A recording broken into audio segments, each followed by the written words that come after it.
The expensive Italian leather shoes hit the pavement with a dull thud as Jonathan Pierce threw them into the back seat of his black Mercedes. His hands shook as he pulled off his $1,000 watch, the same one that had graced the cover of Forbes when they named him CEO of the Year. In the rearview mirror, 3 pairs of confused eyes stared back at him. "Daddy, why are you taking off your nice clothes?" 6-year-old Emma asked, her small voice cutting through the tension that filled the car like smoke. Jonathan's throat tightened as he struggled with the worn jeans and faded t-shirt he'd bought from a thrift store that morning. The fabric felt rough against his skin, so different from the silk shirts he was used to. "We're playing a game, sweetheart," he said, his voice barely steady. "Daddy needs to pretend to be someone else today." Lucas, always the practical one of his triplets, frowned. "But lying is bad, Daddy. You told us never to lie." The words hit Jonathan like a punch to the gut. He caught his son's eyes in the mirror, seeing his own dark brown eyes reflected back at him. All 3 children had inherited his eyes, the same ones that had once looked at him with such trust before their mother left.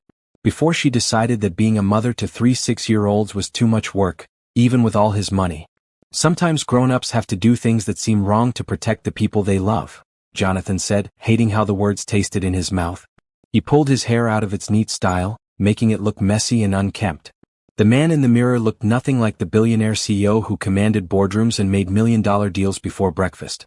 Sophie, the quietest of his 3 children, pressed her face against the window. "Are we poor now, Daddy?" The question broke something inside Jonathan's chest. These children had never known want, never known what it felt like to worry about money or wonder where their next meal would come from. They lived in a mansion with more rooms than they could count, had nannies and tutors and anything money could buy. But the one thing money couldn't buy was what they needed most: a mother who would love them not for what they could give her, but for who they were. "No, baby girl, we're not poor," Jonathan said, reaching back to squeeze Sophie's small hand. "We're just pretending. And after today, if this lady is as special as I hope she is, maybe we won't have to pretend about anything else ever again." The truth was, Jonathan Pierce was terrified. At 32, he built an empire worth over $2 billion. He could buy companies with a phone call, had politicians asking for his opinion, and moved through the world with the confidence of a man who'd never met a problem money couldn't solve. But sitting in this car about to meet Candace Washington for their first date, he felt as vulnerable as a teenager asking someone to prom. Emma unbuckled her seatbelt and climbed over to the front seat, something he usually wouldn't allow but today seemed too small to matter. She put her little hands on his cheeks, forcing him to look at her.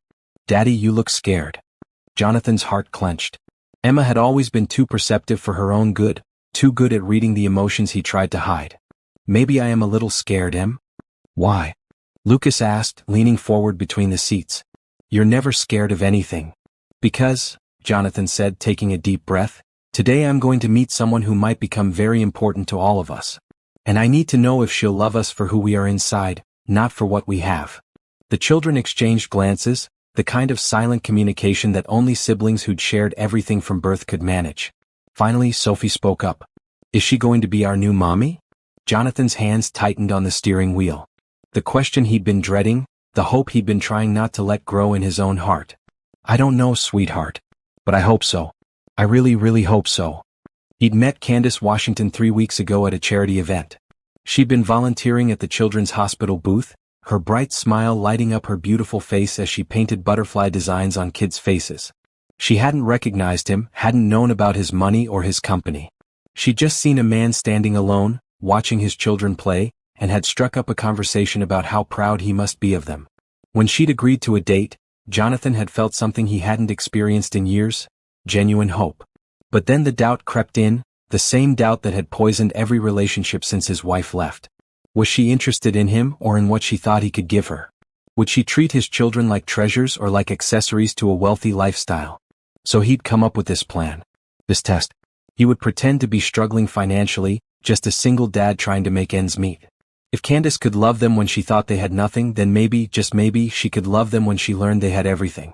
The diner where they'd agreed to meet came into view, its neon sign flickering against the gray afternoon sky. Jonathan's palms were sweating as he pulled into the parking lot, the Mercedes looking out of place among the older cars. He made a mental note to trade it for something more modest tomorrow if this went well. "Remember," he said, turning to face his children, "today Daddy works at a small office and we live in a regular house and we don't have very much money. Can you help me with this game?" The triplets nodded solemnly, understanding in the way that children do when something is important to the adults they love. Emma reached over and smoothed down his messy hair with her small hands. "You still look like the best daddy in the world," she said simply.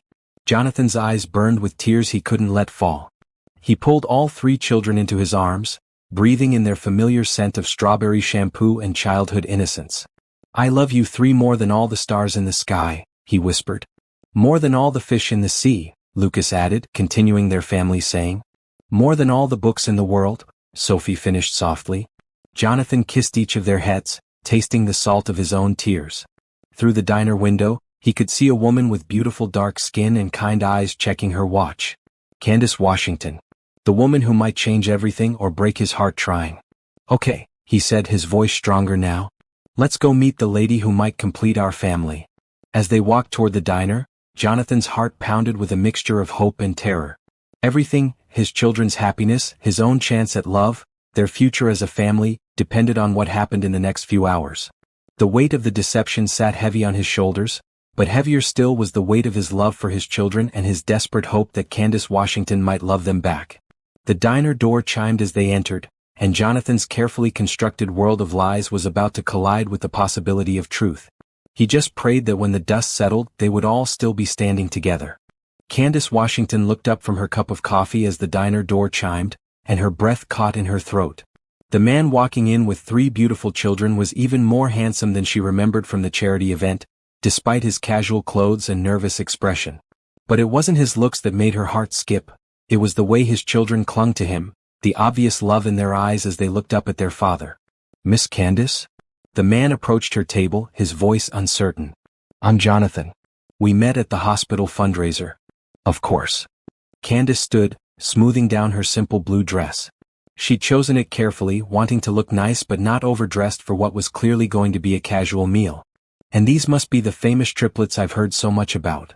3 pairs of dark brown eyes stared up at her with curiosity. The little girl with pigtails stepped forward first, her confidence evident despite her shyness.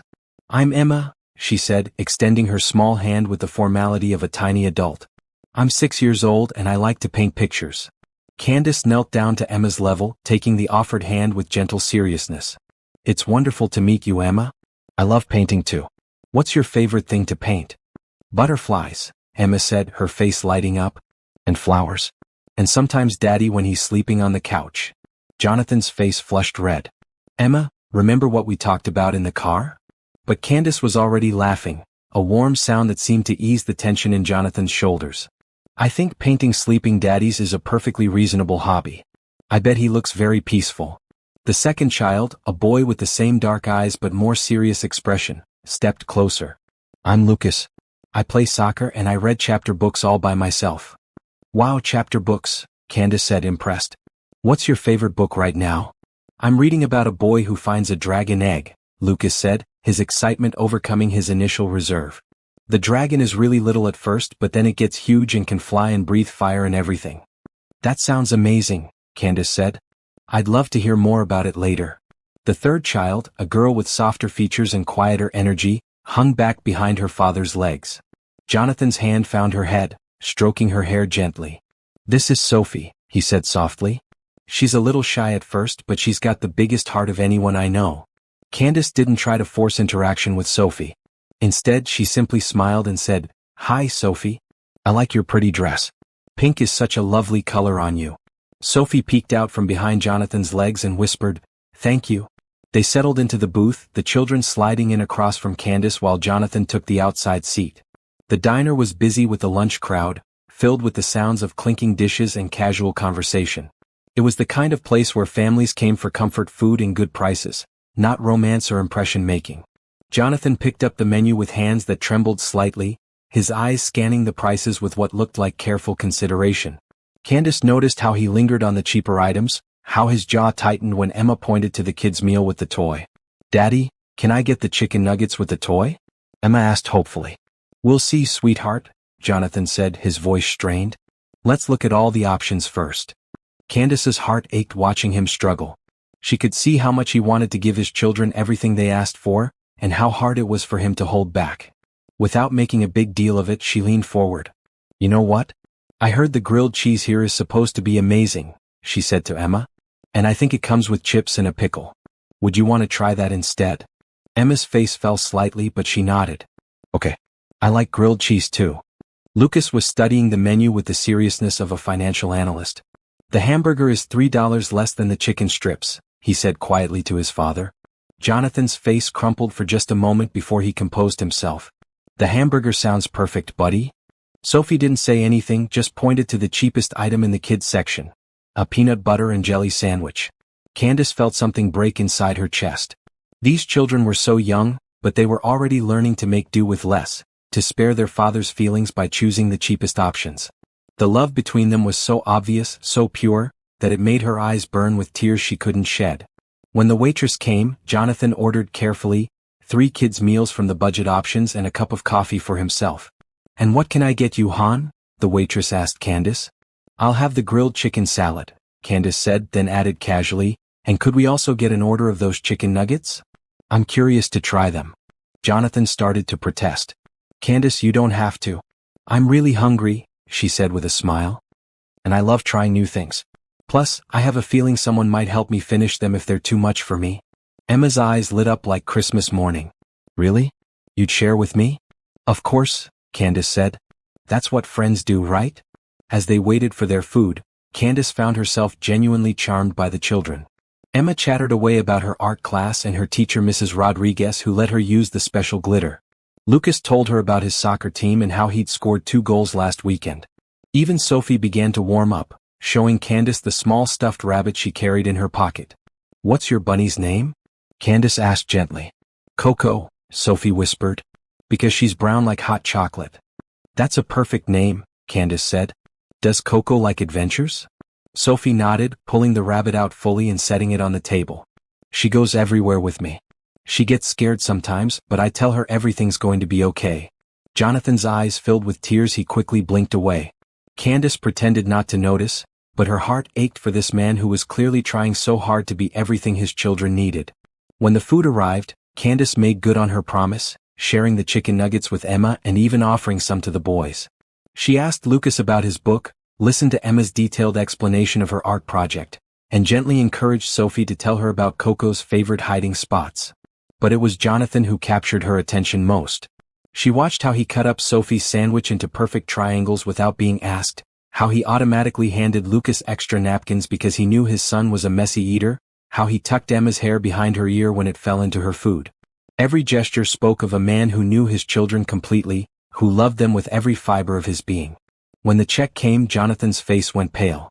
Candace saw him counting the bills in his wallet twice, his hands shaking slightly as he calculated. The total was more than he'd expected, she could tell, probably because of the chicken nuggets she'd ordered. Jonathan, she said quietly, leaning across the table, would you let me contribute to lunch? I ordered extra food and it seems only fair. No, he said quickly, his pride clearly stung. I asked you out. I can handle it. But Candace could see the stress in his eyes, the way his jaw clenched as he counted his money one more time. Without making a scene, she excused herself to go to the restroom, catching the waitress on her way. Hi, she said quietly. I'd like to pay for table 7's meal, please. The man with the 3 children. The waitress smiled knowingly. Sweet of you, Han, that your family? Candace felt her cheeks warm. Not yet, she said softly. But I'm hoping they might be someday. When she returned to the table, Jonathan was still struggling with the check. Candace slid back into her seat and placed her hand gently over his. Jonathan, she said, her voice warm but firm. I already took care of it. His head snapped up, his eyes wide with shock and what looked like embarrassment. Candace, you can't. I can't let you. You can and you will, she said simply. Because I wanted to. Because I had a wonderful time with you and your beautiful children. And because sometimes, we all need someone to help us out. Jonathan's eyes filled with tears he couldn't hide. I don't know what to say. Say thank you, Emma piped up. That's what you taught us to say when someone does something nice. Jonathan's laugh was shaky but genuine. Thank you, he said to Candace, his voice thick with emotion. You have no idea what this means to me. But Candace thought she did understand. She saw a man who was struggling, who was doing his best to provide for his children while maintaining his dignity. She saw 3 children who loved their father fiercely and who deserved all the love in the world. And she saw a family that was incomplete, missing the piece that might make them whole. As they walked out of the diner together, Emma slipped her small hand into Candace's free hand. "Miss Candace, are you going to see us again?" Candace looked down at the little girl, then over at Jonathan, who was watching them with an expression of hope and fear all mixed together. "If your daddy wants me to," she said softly.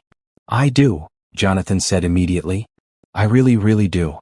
And as they stood there in the parking lot, 3 children between them and the promise of something beautiful just beginning, Candace felt her heart expand in a way she'd never experienced before. These weren't just any children. They were Jonathan's children, and already she could feel herself falling in love with all 4 of them. "How about the park tomorrow?" she suggested. "I could pack us a picnic lunch." The children cheered, and Jonathan's smile was brighter than the sun. As Candace drove home later, she couldn't stop thinking about the way Sophie had hugged her goodbye, or how Lucas had made her promise to bring more books next time, or how Emma had whispered that she wanted to paint a picture of Candace for their refrigerator. But mostly she thought about Jonathan. The love in his eyes when he looked at his children, the gratitude in his voice when she'd paid for lunch, and the way her heart had skipped when he'd smiled at her. She was already imagining tomorrow, already planning what sandwiches to pack and what games they might play. What she didn't know was that in his mansion across town, Jonathan Pierce was lying awake in his king-sized bed, staring at the ceiling and wondering how long he could keep up this charade. How long before Candace discovered who he really was? And when she did, would she stay for the love they were building, or would she run like everyone else had? The deception was eating at him, but the memory of her kindness, her easy love for his children, and the way she'd paid for lunch without making him feel small gave him hope. Maybe, just maybe, he'd found someone who could love them for who they were, not what they had. Tomorrow couldn't come fast enough. The morning sun filtered through the curtains of Candace's modest apartment as she packed sandwiches into a worn picnic basket. Her hands moved with practiced efficiency, but her mind was elsewhere, replaying every moment of yesterday's lunch. The way Jonathan's eyes had lit up when she'd offered to pay, the relief that had washed over his face, and most importantly, the way his children had gravitated toward her like flowers turning toward sunlight.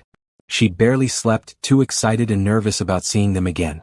Something about that little family had captured her heart completely.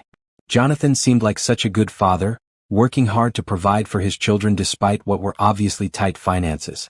And those 3 beautiful babies, they were so well behaved, so loving toward each other and their father. Candace had grown up in a single-parent household herself.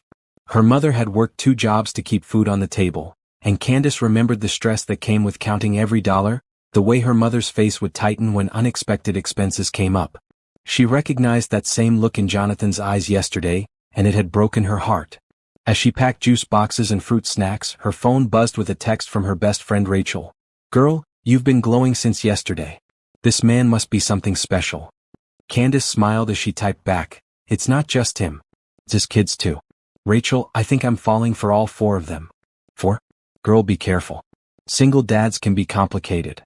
But as Candace finished packing the picnic, she didn't feel careful. She felt hopeful in a way she hadn't in years. At 28, she dated her share of men, but none had made her heart race the way Jonathan did. And none had come with 3 little ones who needed love as much as they gave it. When she arrived at Riverside Park, she spotted them immediately. Jonathan was pushing Sophie on a swing while Emma and Lucas raced around the playground equipment. He dressed casually again, worn jeans and a faded blue t-shirt that had seen better days. But he still looked handsome, his dark hair catching the morning light as he smiled at his daughter's delighted squeals. "Miss Candace." Emma spotted her first and came running, her pigtails bouncing. "You came. You really came." "Of course I came," Candace said, kneeling down to catch Emma in a hug. "I promised, didn't I?" Lucas and Sophie quickly joined them, and soon Candace found herself surrounded by 3 chattering children, all talking at once about their morning, their breakfast, and how excited they were about the picnic. Jonathan approached more slowly, his hands shoved in his pockets. "I hope you didn't go to too much trouble," he said, eyeing the well-packed picnic basket. "No trouble at all," Candace assured him. "I love cooking and it's more fun when you have people to share it with." They found a shady spot under a large oak tree and spread out the blanket Candace had brought. As she unpacked the food, she watched Jonathan's face carefully. She'd deliberately packed more than they could eat: sandwiches, chips, fruit, cookies, juice boxes, and water bottles. She wanted to make sure the children had plenty, and she suspected Jonathan might not have been able to afford much for their breakfast. "Wow," Lucas said, his eyes wide. "This is like Thanksgiving." Jonathan's face flushed red. "Lucas, mind your manners." "It's okay," Candace said quickly. I did pack a lot. I always make too much food. My mom says it's a bad habit, but I'd rather have too much than not enough, you know? As they ate, Candace learned more about each of the children. Emma was artistic and outgoing, quick to laugh and always ready with a story. Lucas was thoughtful and curious, asking questions about everything from why the sky was blue to how airplanes stayed up. Sophie was quieter but incredibly sweet, offering to share her cookies and making sure everyone had enough to drink. And Jonathan. Jonathan was a devoted father who clearly put his children first in everything. He made sure they ate before he did, reminded them to say please and thank you, and listened to their stories with the kind of attention that made each child feel like the most important person in the world. Daddy, can we go play on the playground now? Emma asked after finishing her sandwich. May we? Jonathan corrected gently. And yes, you may. But stay where I can see you. As the children ran off toward the swings, Jonathan and Candace found themselves alone for the first time. He seemed nervous, fidgeting with his napkin and avoiding her eyes. They're wonderful children, Candace said softly. You should be so proud. Jonathan's face lit up with pure love. They're everything to me, he said. I never knew I could love anyone as much as I love them. Their mother must have been someone special to help create such beautiful kids, Candace said carefully, not wanting to pry but curious about the woman who wasn't in the picture. Jonathan's expression darkened. She left when they were 2, he said simply. Decided being a mother was too hard. Candace's heart ached for him, for all of them. I'm sorry. That must have been incredibly difficult. It was, Jonathan admitted. But in some ways it was also a blessing. The kids deserve someone who wants to be here, who chooses them every day. They sat in comfortable silence for a moment, watching the children play. Emma was trying to teach Sophie how to pump her legs on the swing, while Lucas had discovered a small turtle near the pond and was crouched down studying it with intense concentration. Can I ask you something? Jonathan said suddenly, his voice hesitant. Of course. Yesterday when you paid for lunch. He stopped, struggling for words. You didn't have to do that. And you did it in a way that didn't make me feel small. How did you know to do that? Candace felt her throat tighten with emotion. My mom raised me alone, she said quietly. I remember what it was like to count every dollar, to have to choose between things we needed. I remember the look on her face when people offered to help in ways that made her feel like a charity case. But I also remember the people who helped in ways that let her keep her dignity. Jonathan's eyes filled with tears. It's been so hard, he whispered. I work as much as I can, but daycare costs so much and they're growing so fast and I want to give them everything. Without thinking, Candace reached over and took his hand. You are giving them everything, she said firmly. You're giving them love and time and attention. You're raising them to be kind and grateful and wonderful.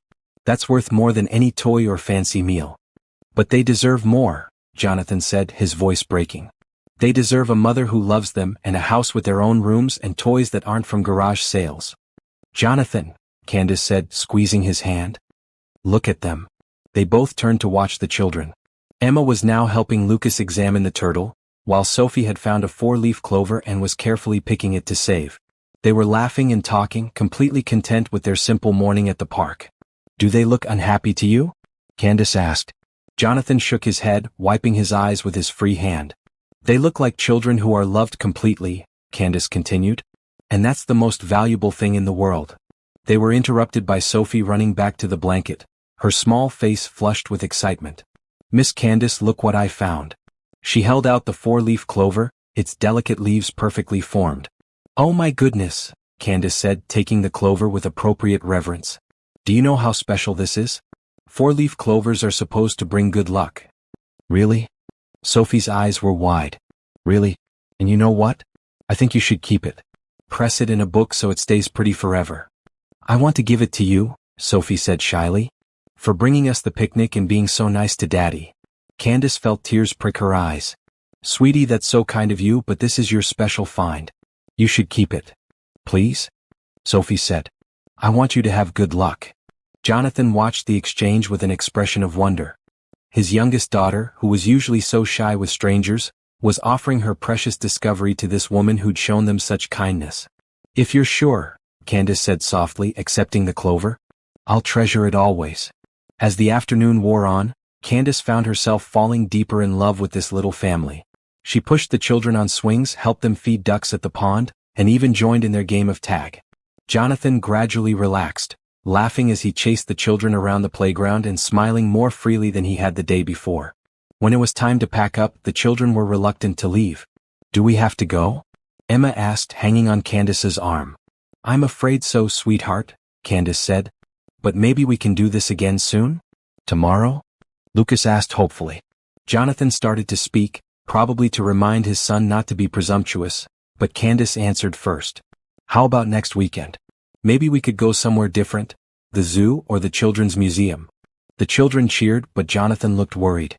"Candace, those places, they can be expensive." "My treat," Candace said firmly. "I get a discount at the children's museum through my work, and I've been wanting to visit the new butterfly exhibit anyway." "I can't let you pay for everything," Jonathan protested. "You're not letting me do anything," Candace said with a smile. "I'm choosing to. There's a difference." As they gathered their things, Jonathan pulled Candace aside. "Why are you doing this?" he asked quietly. "Why are you being so kind to us?" Candace looked at him, this man who was working so hard to be everything his children needed, who loved them so completely that it took her breath away. She looked at Emma, who was carefully folding the picnic blanket with the seriousness of a much older child. At Lucas, who was making sure all the trash was picked up because we have to leave the park nice for other families. At Sophie, who was holding Coco the rabbit and whispering to her about their wonderful day. "Because you're worth it," she said simply. "All of you. You're worth kindness and care and good things." Jonathan's eyes filled with tears again. "I don't know how to repay you." "You don't need to repay me," Candace said. "Just let me be part of your lives, okay? Let me care about you and the kids." As they walked back to their cars, Sophie slipped her small hand into Candace's. "Miss Candace?" "Yes, sweetheart. Are you going to be our family now?" The question hung in the air like the four-leaf clover, delicate and full of hope. Jonathan's face went pale, clearly worried that his daughter was being too forward. But Candace knelt down to Sophie's level, her heart full to bursting. "Would you like that?" Sophie nodded solemnly. "We need a mommy. And Daddy needs someone to take care of him too." Candace looked up at Jonathan, seeing her own feelings reflected in his eyes. It was crazy, they'd only known each other for 2 days. But sometimes the heart knows what it wants before the mind can catch up. "I'd like that too," she said softly. "Very much." As they said goodbye, with promises to call during the week and plans for the museum visit, Candace felt something shift inside her. She was no longer just dating Jonathan Pierce, single father of 3. She was falling in love with a family, choosing to become part of something bigger than herself. Driving home, she pressed the four-leaf clover between the pages of a book, smiling as she thought about Sophie's words. Maybe the little girl was right. Maybe they were all about to become a family. What she didn't know was that across town, Jonathan was lying to his children about why they couldn't buy the new shoes Emma needed, why they had to keep living in the small guest house instead of the main mansion, and why Daddy sometimes got phone calls about business deals worth millions of dollars. The weight of his deception was growing heavier every day, but so was his love for Candace. Soon he would have to choose between the truth and the woman who was becoming everything he'd ever hoped for. But for now he held on to the memory of her hand in his, her easy love for his children, and the way she'd made them all feel like they deserved good things. Tomorrow would bring new challenges, new lies to maintain, and new reasons to hope that love might be stronger than deception. But tonight, for the first time in years, Jonathan Pierce fell asleep with a smile on his face, dreaming of butterfly gardens and four-leaf clovers and a woman who might just be the missing piece of their family puzzle. The following Tuesday evening, Candace found herself standing outside a small apartment complex on Maple Street, a container of homemade chocolate chip cookies in her hands. Jonathan had mentioned in passing that Emma had been sad about missing art class because of a doctor's appointment, and Candace couldn't stop thinking about the little girl's disappointed face. She debated whether to stop by unannounced, but her heart had won over her head. These children were quickly becoming as important to her as her own family, and the thought of Emma being sad made her chest ache. The building was older but well-maintained, with neat flower boxes under each window and a freshly painted front door. As Candace climbed the stairs to apartment 2B, she could hear the sounds of family life through the thin walls, children laughing, the murmur of television, the clatter of dinner dishes. When she knocked, the voices inside went quiet for a moment before footsteps approached the door. "Just a minute," came Jonathan's voice, followed by some shuffling and what sounded like him telling the children to sit down. When the door opened, Jonathan's face showed surprise, then pleasure, then something that looked almost like panic. He was wearing the same worn jeans from their park date and a t-shirt with a small hole near the left shoulder. "Candace, he said, his voice slightly strained. I wasn't expecting. This is a surprise. I hope it's an okay surprise, Candace said, suddenly second-guessing her decision to come. I brought cookies for Emma since she missed art class. But if this is a bad time? Miss Candace. Emma's voice called from inside the apartment, followed by the sound of running feet. Emma appeared at her father's side, her face lighting up like Christmas morning. Daddy, Miss Candace is here.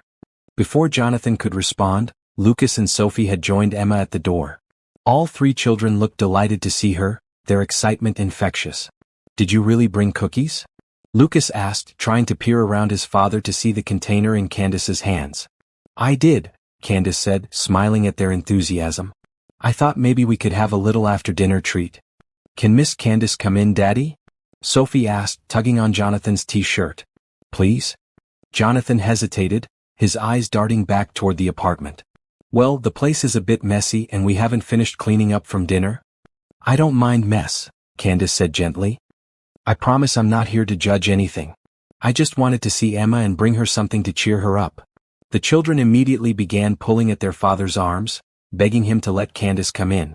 Finally, with obvious reluctance, Jonathan stepped aside. Okay, but just for a few minutes, he said.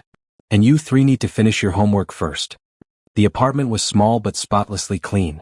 The living room held a worn but comfortable-looking couch, a coffee table that had seen better days, and a small television on a simple stand.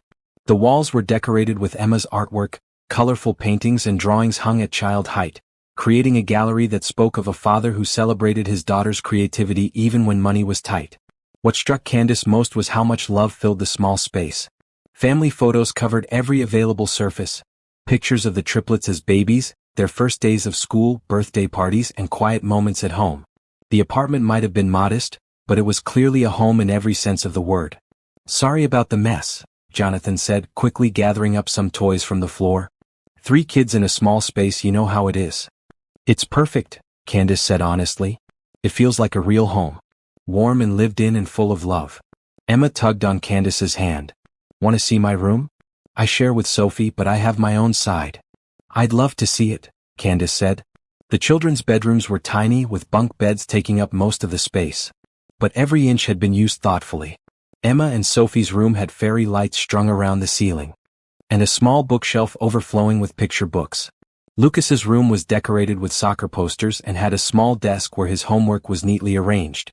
Daddy made the fairy lights work even though some of them were broken, Emma said proudly, pointing to the ceiling. He fixed them with tape and everything.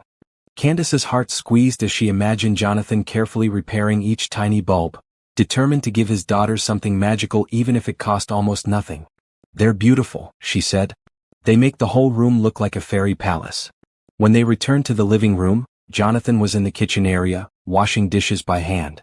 The kitchen was barely big enough for one person, with a small refrigerator covered in the children's artwork and a table that seated 4 if everyone squeezed in tight. Can I help? Candace offered. No, I've got it, Jonathan said quickly. You're a guest. But Candace was already picking up a dish towel.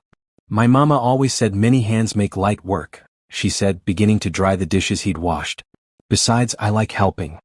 They worked in comfortable silence, their hands occasionally brushing as he handed her clean dishes. Candace noticed how carefully Jonathan washed each plate and cup, how he made sure everything was spotless before putting it away.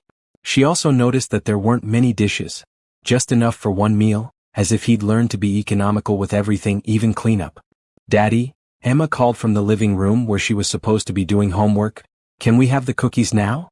After homework, Jonathan called back. And that means actually doing it, not just staring at the paper. Candace smiled. Mind if I help them? I used to tutor kids at the community center. You don't have to. I want to, Candace said firmly. Besides, I was a teacher's aide for a while. I miss working with kids. Jonathan's face showed surprise. You were a teacher's aide? For 2 years right after college, Candace said. I loved it, but the pay wasn't enough to cover my student loans. So I moved to office work, but I still volunteer when I can. She settled on the floor with the children, helping Lucas with his math problems and listening to Sophie practice reading. Emma was working on a worksheet about butterflies, carefully coloring each wing with different patterns. Miss Candace, Emma said, looking up from her coloring, do you think butterflies are happy when they're flying? I think they must be, Candace said. Flying looks like the most freeing thing in the world. I want to fly someday, Emma said dreamily. Maybe in an airplane, or maybe I'll just grow wings like the butterflies. You know what? Candace said, an idea forming. There's a butterfly garden at the zoo. Real butterflies that you can walk among. Would you like to visit it this weekend? All three children looked up excitedly, but their enthusiasm dimmed when they looked toward their father. That sounds expensive, Lucas said quietly, with a practicality that broke Candace's heart. Actually, Candace said carefully, I have a membership that lets me bring guests. It wouldn't cost anything extra. Jonathan appeared in the doorway, having finished the dishes. His face showed the same mixture of gratitude and pride that Candace was beginning to recognize. Candace, you're too generous, he said. I can't keep letting you pay for everything. You're not letting me do anything, Candace said, repeating what was becoming her standard response. I'm choosing to spend time with people I care about. But why? Jonathan asked, his voice almost pleading. Why do you care so much about us? Candace looked around the small apartment, at the three children who had gathered around her like she belonged there, at the man who was working so hard to give his family everything he could. She thought about her own childhood, about her mother's struggles, and about all the people who had helped them along the way. Because everyone deserves kindness, she said simply. Because your children are amazing and you're an incredible father, and because... She paused, feeling heat rise in her cheeks. Because I'm falling in love with all of you. The words hung in the air like a blessing. The children looked between the adults with wide eyes, sensing that something important had just happened. Really? Sophie asked quietly. You love us. I really do, Candace said, opening her arms. Sophie immediately climbed into her lap, followed by Emma. Lucas hung back slightly, but when Candace extended her hand to him, he took it and settled beside her on the floor. Jonathan's eyes filled with tears. Candace. I know it's fast, she said, looking up at him while holding his children close. I know we've only known each other a few days. But some things don't need time to be true. The cookies. Emma suddenly remembered, wiggling in Candace's lap. Can we have the cookies now? Please? Jonathan laughed, wiping his eyes. Yes, sweetheart. I think we can have cookies now. As they sat around the small table sharing chocolate chip cookies and milk, Candace felt a completeness she'd never experienced before.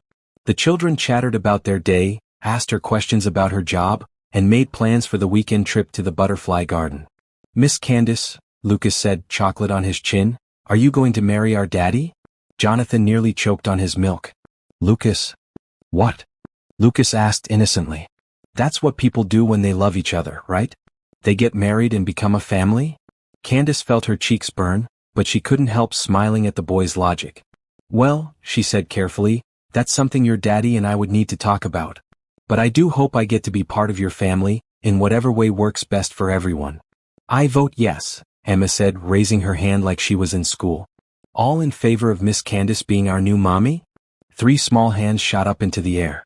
Jonathan buried his face in his hands, mortified by his children's boldness but also clearly touched by their enthusiasm. Kids, he said, his voice muffled, you can't just vote on something like that. Why not? Sophie asked. We vote on what movie to watch and what to have for dinner. Because it's more complicated than that, Jonathan said, lifting his head. Miss Candace might not want to be anyone's mommy. She has her own life, her own dreams. Actually, Candace said softly, being a mother has always been one of my biggest dreams. I just never found the right person to build that dream with. Jonathan's eyes met hers across the small table, and in that moment, Candace saw a future she'd never dared to imagine. Late-night feedings and soccer games and art projects. Bedtime stories and family vacations and quiet moments after the children were asleep. A love big enough to encompass all of them. So is that a yes? Emma asked hopefully. It's a let's see what happens, Candace said diplomatically. Good things take time to grow, just like butterflies. As the evening wound down, the children reluctantly prepared for bed. Candace helped tuck them in, reading Sophie a story, listening to Lucas's prayers, and admiring Emma's latest drawing, a picture of their family at the park, with Candace included right in the middle.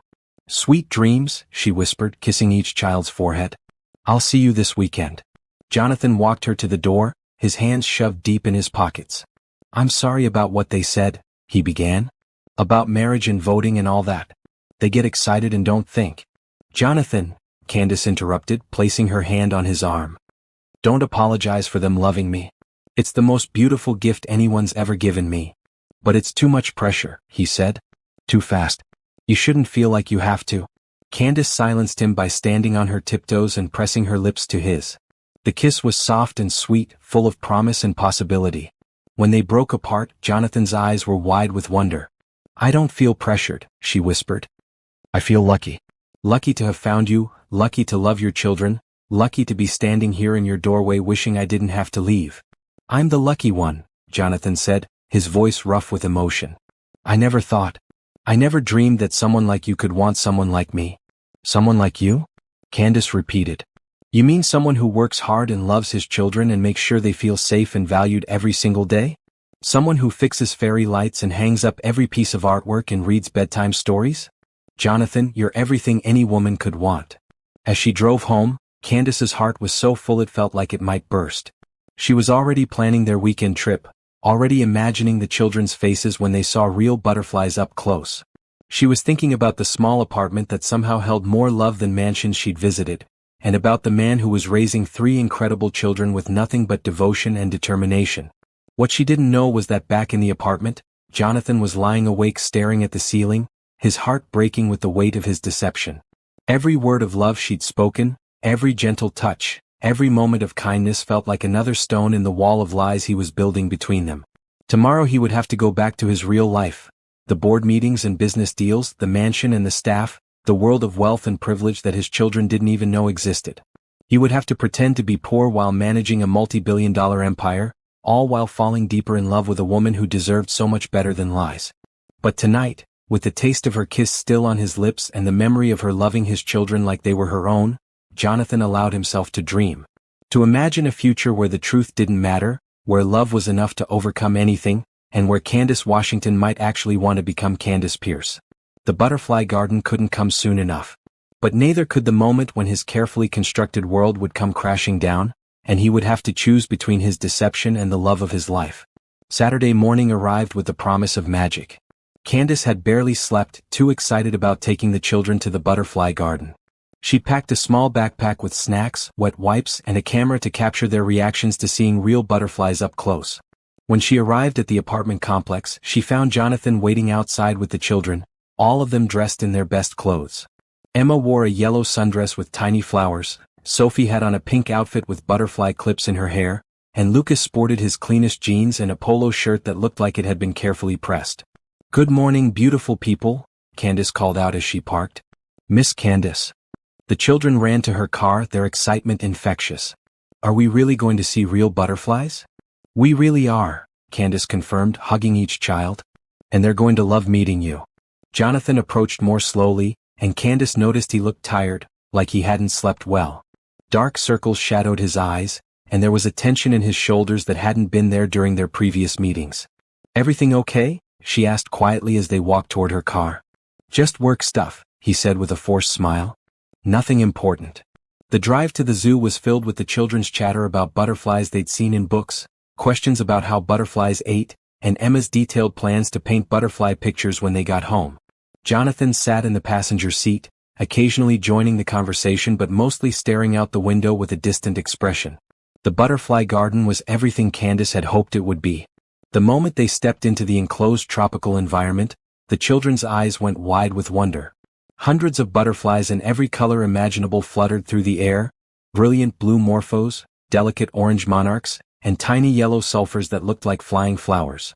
Daddy, look, Sophie whispered, pointing to a large black and orange butterfly that had landed on a nearby flower. It's so pretty. They're all pretty, sweetheart, Jonathan said, his mood lifting as he watched his children's amazement. Emma stood perfectly still as a small blue butterfly landed on her shoulder. Her face lit up with pure joy and she looked at Candace with sparkling eyes. Miss Candace, it chose me. It did, Candace said softly, taking pictures as the butterfly seemed to pose on Emma's shoulder. I think it knows you're an artist. Artists and butterflies understand beauty the same way. They spent 2 hours in the garden, watching the children's delight as butterflies landed on their hands, hair, and clothes. Lucas was fascinated by the chrysalises hanging from branches, asking detailed questions about metamorphosis. Sophie followed a particularly large butterfly around the garden with the patience of a dedicated scientist. And Emma tried to memorize every color and pattern, already planning her next artwork. But it was during lunch at the zoo's cafe that things took an unexpected turn. "Miss Candace," Lucas said, biting into his sandwich, "our daddy has a really big house too." Jonathan's face went pale. "Lucas, eat your lunch." "But he does," Emma chimed in. "It's huge with lots of rooms and a big yard and—" "Girls," Jonathan said sharply, his voice strained. "We talked about this." Candace looked between Jonathan and the children, confusion clear on her face. "I don't understand. You live in the apartment on Maple Street." The children exchanged glances, clearly realizing they'd said something wrong but not understanding what. "We do live there now," Sophie said quietly. "But our real house is much bigger.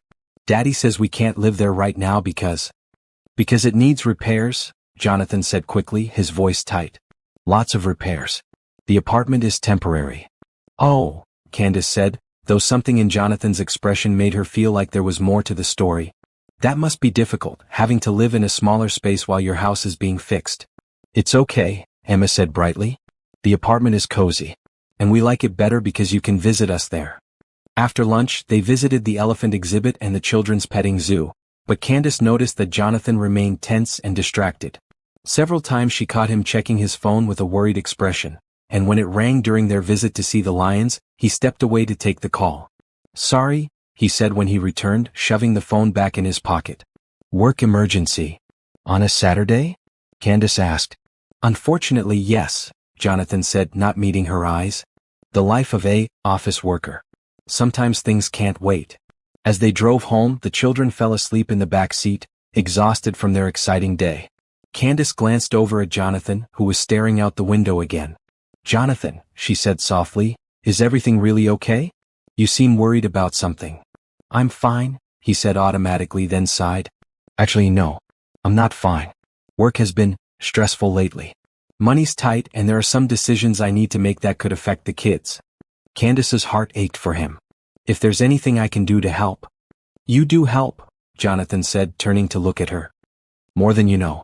Today, seeing them so happy, watching you love them like they're your own, it reminded me what really matters." When they arrived at the apartment complex, the children woke up reluctantly, still drowsy from their nap. As they walked up the stairs, Emma tugged on Candace's hand. "Miss Candace, will you come inside?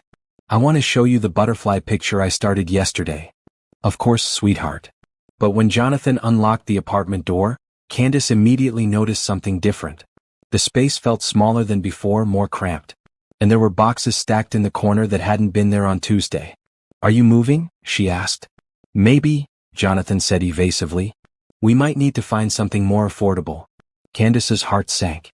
"More affordable? But this place is already so small for 4 people. "It's what we can manage right now," Jonathan said, his voice tight with shame. While the children scattered to play, Candace noticed other things that bothered her. Jonathan's phone kept buzzing with what sounded like important calls, but he kept declining them. There was a stack of mail on the counter that included what looked like business documents mixed in with utility bills. And in the kitchen, she noticed that the refrigerator was nearly empty except for basics like milk and bread. "Jonathan," she said carefully, "when was the last time you went grocery shopping?" "A few days ago," he said, but he wouldn't meet her eyes. "Would you let me cook dinner for everyone tonight? I noticed there isn't much here, and I'd love to make something special for the kids after such a wonderful day." Jonathan started to protest, but the children overheard and began begging for Miss Candace to cook for them. Faced with their enthusiasm, he reluctantly agreed. Candace drove to the nearby grocery store, her mind spinning with questions. Something wasn't adding up about Jonathan's situation. He spoke like an educated man, his children were well-mannered and intelligent, and there were little things about him that suggested he was used to better circumstances. But clearly they were struggling financially more than she'd initially realized. She returned with bags full of groceries, ingredients for spaghetti and meatballs, fresh vegetables for a salad, and the fixings for homemade garlic bread. She also included some breakfast items and snacks for the children, things she'd noticed were missing from their kitchen. "Candace," Jonathan protested when he saw all the bags, "this is too much."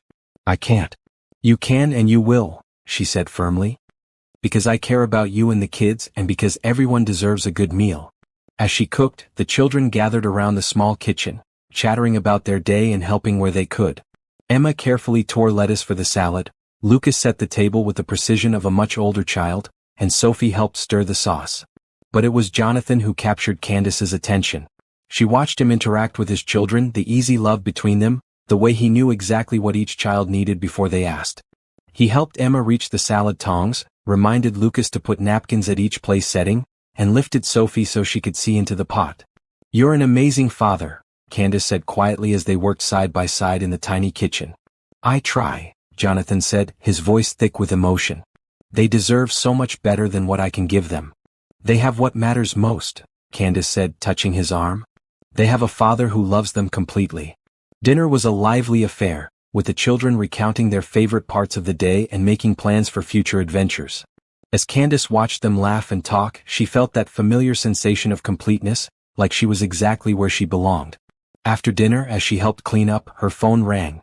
It was her supervisor from work, calling about a project deadline that had been moved up. "I'm sorry," she said to Jonathan after ending the call. "I have to go home and finish some work tonight. But this was such a perfect day." The children were disappointed that she had to leave, but they each hugged her goodbye with promises to dream about butterflies.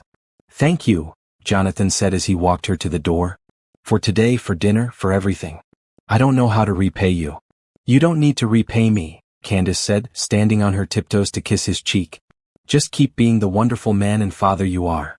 As she drove home, Candace couldn't shake the feeling that there were pieces of Jonathan's story she wasn't getting.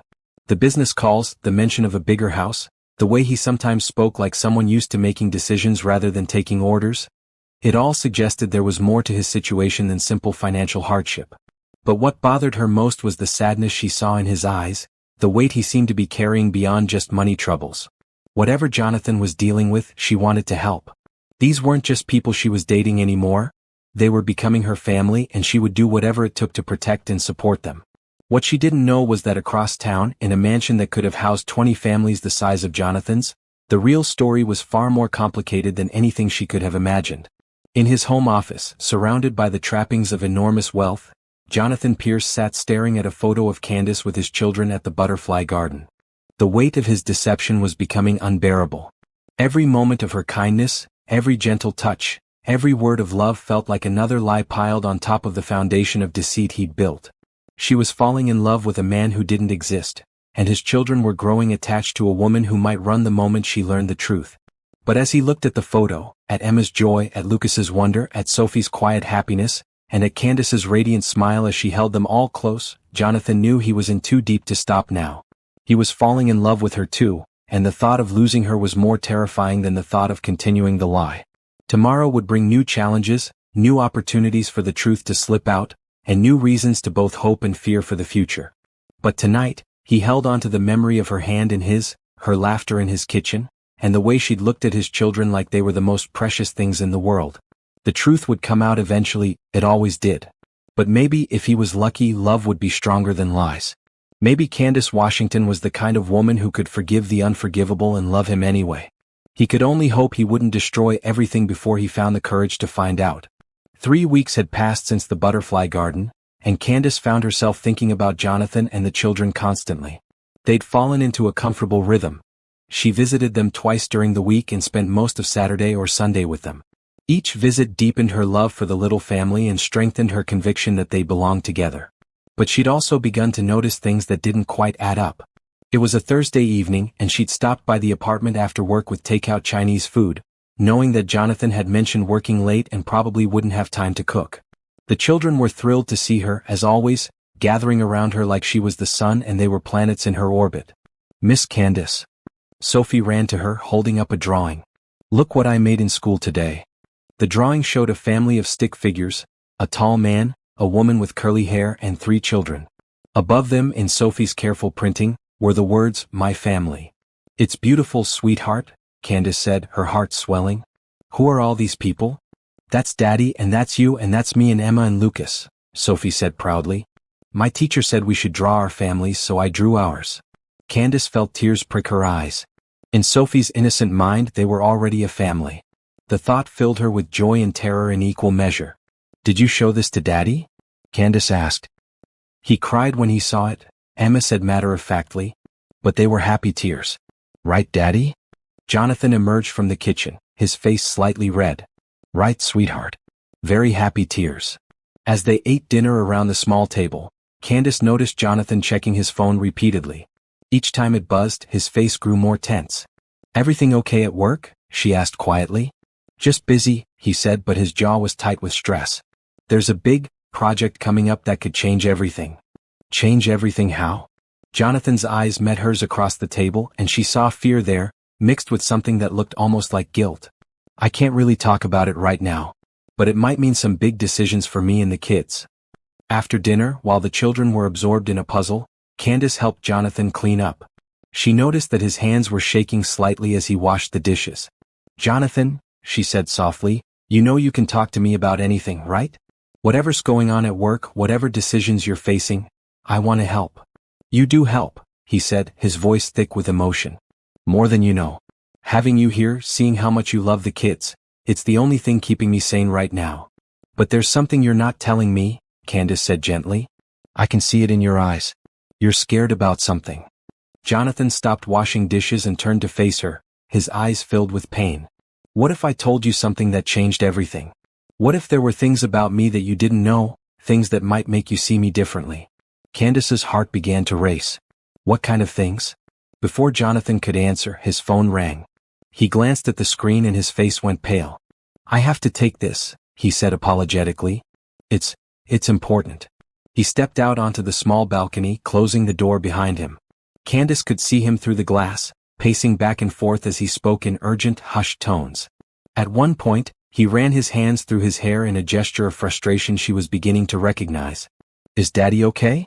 Lucas asked, appearing at her side. "He's just stressed about work, honey," Candace said, though she was wondering the same thing. "He's been getting lots of important phone calls lately," Emma added, joining them at the window. "He always talks really quiet and uses big words I don't understand." Candace frowned. The man on the phone didn't sound like the struggling office worker Jonathan claimed to be. His posture was different, more authoritative, more commanding. And even through the glass, she could catch fragments of words that sounded more like business negotiations than typical office discussions. When Jonathan returned, his face was grim. "Bad news?" Candace asked. "Complicated news," he said evasively. "Listen, I hate to cut this short, but I need to handle some things tonight. After the kids go to bed." "Of course," Candace said, though something in his demeanor worried her. "Do you want me to stay until they're asleep? Help with bedtime?" Relief flooded Jonathan's face. "Would you? That would be amazing." Bedtime with the children had become one of Candace's favorite parts of visiting. She read Sophie a story about a brave little mouse, helped Lucas organize his book collection, and listened to Emma's detailed plans for her next art project. "Miss Candace?" Emma said as Candace tucked her into the bottom bunk she shared with Sophie. "Are you going to marry our daddy?" It was becoming a regular question, one that made Candace's heart race every time. "Would you like that?" she asked, sitting on the edge of the bed. "More than anything," Emma said seriously. "We prayed about it and Sophie found another 4-leaf clover, and Lucas has been really good at soccer, so we think it means you're supposed to be our mommy." Candace's throat tightened with emotion. "You prayed about it?" "Every night," Sophie whispered from the top bunk. "We ask for God to help Daddy not be so sad anymore, and to let you stay with us forever." "Daddy's sad?" Candace asked, concerned. "Sometimes," Lucas said from the doorway of his room. "He thinks we don't notice, but we do. He gets this look on his face like he's worried about something big. But when you're here, he smiles for real." After the children were finally asleep, Candace found Jonathan sitting at the kitchen table with his laptop open and papers spread everywhere. The documents looked official and important. Nothing like what she'd expect from a simple office job. "Sorry about the mess," he said, quickly closing the laptop and gathering the papers. "Just some work stuff I need to finish." But not before Candace caught a glimpse of a letterhead that made her do a double take. Pierce Industries. She'd heard of the company, everyone had. It was one of the largest corporations in the state, involved in everything from real estate to technology to charitable foundations. "Pierce Industries?" she said before she could stop herself. Jonathan froze, his hands full of papers. "What?" "I saw the letterhead. Do you work for Pierce Industries?" Yes, he said carefully. "I do some work for them. Consulting stuff. Nothing major." But something in his voice didn't ring true. Candace had worked in offices long enough to recognize the difference between an employee and someone with real authority, and everything about Jonathan's demeanor during that phone call had screamed executive, not consultant. That must be interesting work, she said, watching his face carefully. Sometimes, he said, not meeting her eyes. Look, Candace, I should probably get to this work. It's really important and I need to have it done by morning. Candace felt like he was trying to get rid of her, but she nodded. Of course. I should head home anyway. I have an early meeting tomorrow. As she gathered her purse and jacket, Jonathan walked her to the door. In the hallway, away from the children's rooms, he pulled her into his arms. Thank you, he whispered against her hair. For dinner, for helping with bedtime, for being so good to them. To all of us. I love you, Candace said simply. All of you. Whatever's going on at work, whatever decisions you're facing, we'll figure it out together. Jonathan's arms tightened around her. What if things change? What if circumstances were different than you think they are? Then we'd adapt, Candace said, pulling back to look at his face. Jonathan, love isn't about circumstances. It's about choosing each other whatever comes. The pain in his eyes was so intense it took her breath away. I hope you mean that, he whispered. I do, she said firmly. Now stop worrying and go finish your work. I'll call you tomorrow. As she drove home, Candace couldn't shake the feeling that Jonathan was keeping something important from her. The Pierce Industries connection bothered her, not because there was anything wrong with the company, but because his reaction to her noticing it had been so strange. When she got home, she did something she'd never done before. She looked up Pierce Industries online. The company's website was impressive, showcasing a business empire worth billions. The CEO was a man named Jonathan Pierce, and when Candace clicked on his photo, her heart stopped. It was her Jonathan. Her struggling single father who worried about grocery money and lived in a tiny apartment. But in this photo, he wore an expensive suit, stood in a luxurious office, and had the confident bearing of a man who commanded empires. Candace stared at the screen, her mind racing. Jonathan Pierce, CEO and founder of Pierce Industries. Net worth estimated at over $2 billion. One of the youngest self-made billionaires in the country. She scrolled through more photos, Jonathan at charity galas, Jonathan accepting business awards, Jonathan featured on magazine covers. In every image he looked like exactly what he was. One of the most powerful men in the state. And he'd been lying to her about everything. The apartment, the money struggles, the worry about paying for meals, it was all fake. He'd been testing her, seeing if she would love him when she thought he had nothing. The realization hit her like a physical blow. But as the initial shock wore off, another emotion began to build, understanding. She thought about the children's mentions of a big house, Jonathan's authoritative phone manner, the way he sometimes spoke like someone used to making important decisions. She thought about his fear when he'd asked what would happen if circumstances were different. He'd been afraid. Afraid that she was like the women who had come before, who wanted his money more than they wanted him and his children. He'd been protecting not just himself but Emma, Lucas, and Sophie. Candace closed her laptop and sat in her dark living room, processing everything she'd learned. She was hurt that he'd lied, yes. But she was also heartbroken thinking about how scared he must have been, how many times he'd probably been disappointed by people who saw dollar signs instead of the loving father she'd fallen for. The children's mother had left when they were 2. Had money been part of that equation? Had Jonathan learned not to trust anyone who knew about his wealth? As she got ready for bed, Candace made a decision. She wouldn't confront Jonathan about what she'd discovered. Instead, she would show him that her love was real, that it had nothing to do with his money and everything to do with the man he was. She would prove that he could trust her with the truth. But first, she had to figure out how to handle loving a man who felt he had to lie to be loved. The next morning brought an unexpected development. Candace was at work when her phone rang. It was Jonathan, and he sounded panicked. Candace, I need your help, he said without preamble. Emma's school called. She's sick and I'm stuck in meetings all day. The babysitter can't come until this evening and I don't know what to do. I'll get her, Candace said immediately, already reaching for her purse. Which school? Riverside Elementary. But Candace, I can't ask you to leave work. You're not asking, I'm offering, she said firmly. I'll pick her up and take her to my place. She can rest there until you're done with work. Are you sure? Your boss won't mind? Candace thought about her understanding supervisor and the sick days she'd been saving up. Let me worry about my boss. Just focus on your meetings. Emma will be fine. An hour later, Candace was sitting in her car outside Riverside Elementary, waiting for a sick 6-year-old who didn't know her surrogate mother had discovered her father's billion-dollar secret. When Emma emerged from the building, pale and listless, Candace's heart ached. Miss Candace, Emma said, brightening despite her obvious illness. Daddy said you were coming to get me. That's right, sweetheart, Candace said, helping Emma into the car and checking her forehead for fever. We're going to my house so you can rest and feel better.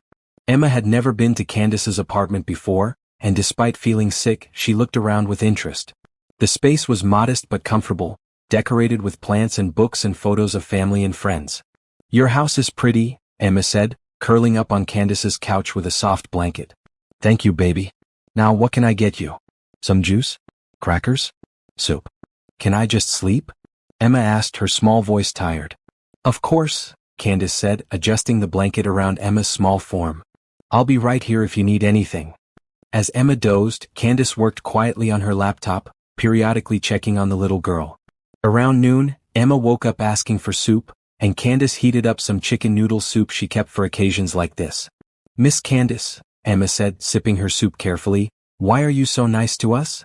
What do you mean, sweetheart?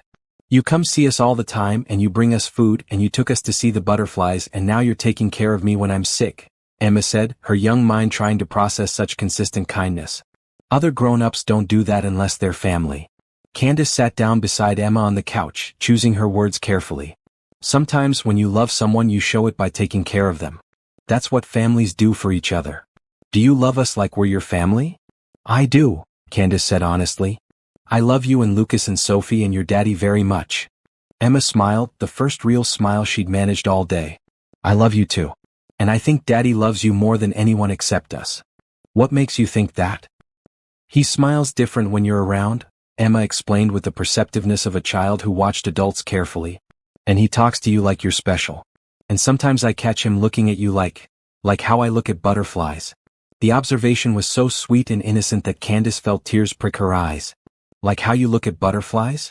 Like you're the most beautiful thing he's ever seen, Emma said simply. They spent the afternoon watching children's movies and reading books. Emma gradually felt better, and by the time Jonathan arrived to pick her up, she was much more like her usual self. Daddy, she called out when he knocked on the door. Miss Candace took such good care of me.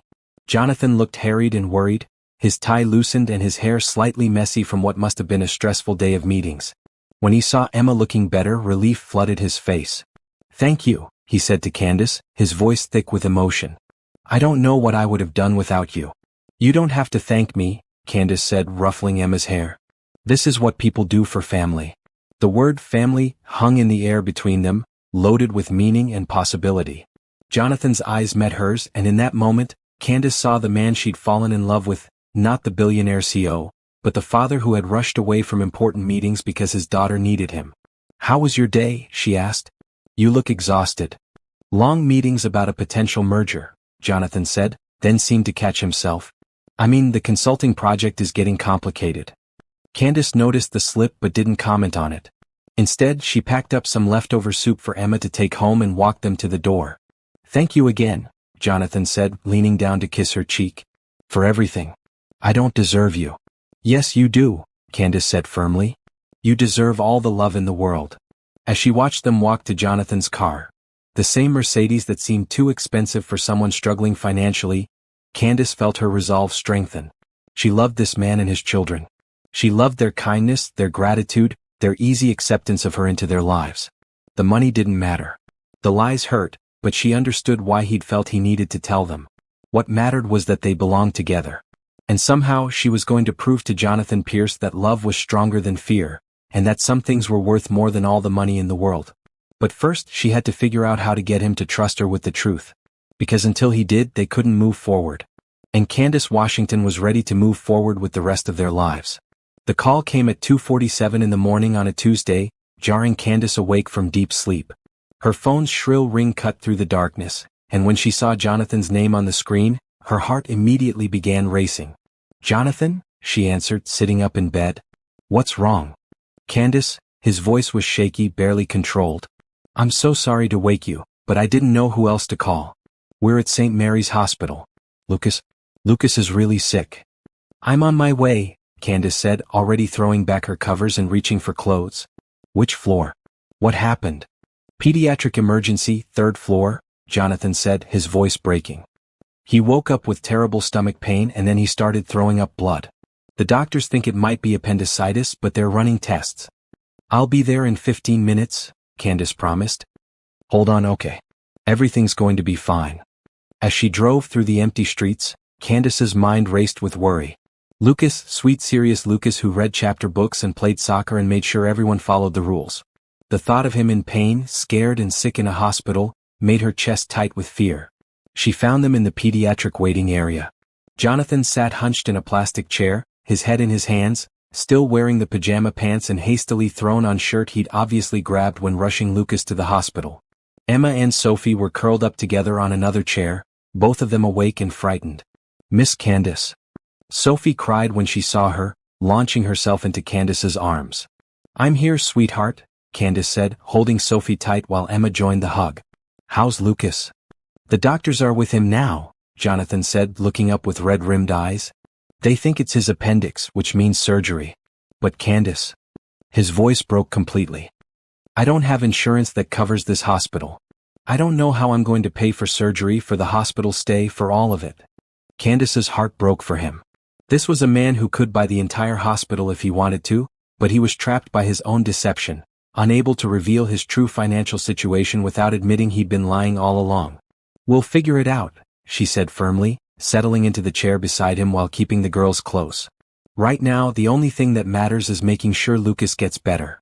A doctor appeared in scrubs, looking tired but professional. "Mr. Pierce? I'm Dr. Martinez. I've been examining your son." Jonathan stood immediately. "How is he? What's wrong?" "It is appendicitis and we need to operate as soon as possible," Dr. Martinez explained. "The good news is that we caught it early, so it should be a straightforward procedure. Lucas is young and healthy, so his recovery should be smooth." "Thank God," Jonathan breathed, sagging with relief. "However," Dr. Martinez continued, "I need to discuss financial arrangements with you. This surgery plus the hospital stay plus anesthesia and all associated costs. We're looking at roughly $40,000. Our financial office opens at 8, but they'll need some kind of payment plan or insurance verification before we can proceed." Jonathan's face went white. "40,000? I understand it's a lot," Dr. Martinez said kindly. "But we do have payment plans available and there are programs for families facing financial hardship." "No," Candace said, standing up. "There won't be any payment plans necessary." Jonathan turned to her, panic in his eyes. "Candace, you can't." "I have savings," she said firmly, looking directly at Dr. Martinez. "I'll cover the full cost. When do you need payment?" "Miss, $40,000 is a significant amount," Dr. Martinez said gently. "Are you sure you understand the full scope?" "I understand perfectly," Candace said. "I have inheritance money that I've been saving. This is exactly what it should be used for. When do you need the payment?" "We can arrange for payment after the surgery," Dr. Martinez said. "Right now, the most important thing is getting Lucas into the operating room." As the doctor left to prepare for surgery, Jonathan grabbed Candace's arm. "You can't do this," he said desperately. $40,000, that's probably your entire savings. I can't let you." "You're not letting me do anything," Candace said, using the phrase that had become familiar between them. "I'm choosing to. This is Lucas we're talking about. Sweet, wonderful Lucas who reads me stories about dragons and makes sure everyone has enough napkins at dinner. There's nothing I wouldn't do for him." "But it's so much money," Jonathan said, tears streaming down his face. "Money you've worked so hard to save. What if something happens to you? What if you need it for your own emergency?" Candace cupped his face in her hands, forcing him to look at her. "Jonathan, listen to me. Money is just money. Can be earned again, saved again, replaced. But Lucas is irreplaceable. You're all irreplaceable to me." "Daddy," Emma said quietly, "is Lucas going to be okay?" Jonathan immediately knelt down to his daughter's level, wiping his eyes. "Yes, sweetheart. The doctors are going to fix him right up, and Miss Candace is going to help us make sure he gets the best care possible." "Miss Candace always helps us," Sophie said, reaching for Candace's hand. "She's like our guardian angel." As they waited during Lucas's surgery, Candace held the girls while they dozed fitfully in the uncomfortable waiting room chairs. Jonathan paced, checked his phone constantly, and struggled with emotions Candace could only imagine. Around 4 a.m., he sat down heavily beside her, exhaustion written in every line of his body. "I need to tell you something," he said quietly so as not to wake the girls. "About the money, about my situation. Things aren't exactly what they seem." Candace's heart began to race. This was it. The moment he would either tell her the truth or dig himself deeper into the lies. "What do you mean?" she asked gently. Jonathan was quiet for so long that Candace thought he might have changed his mind. Finally he spoke. "I'm not just some office worker struggling to make ends meet," he said, his voice barely above a whisper. "I have money. Enough money to pay for this surgery 100 times over. Enough money to give my children anything they could ever want." "Then why?" "Because I was scared," Jonathan interrupted. "Because the last woman I trusted with the truth about my financial situation left the moment she realized being a mother to 3 children was actual work, not just playing dress up with rich man's kids. Because I needed to know that you loved us for who we are, not what we have." Candace was quiet, processing his words. She thought about all the times she'd insisted on paying, all his careful counting of money he didn't actually need to count, all the worry about expenses that weren't really expenses for him. So the apartment, the struggling to pay for meals, all of it, that was fake? "Not fake exactly," Jonathan said miserably. "I do live in that apartment sometimes when I need to be close to the city for work. And the emotions were real, the fear, the gratitude, the love.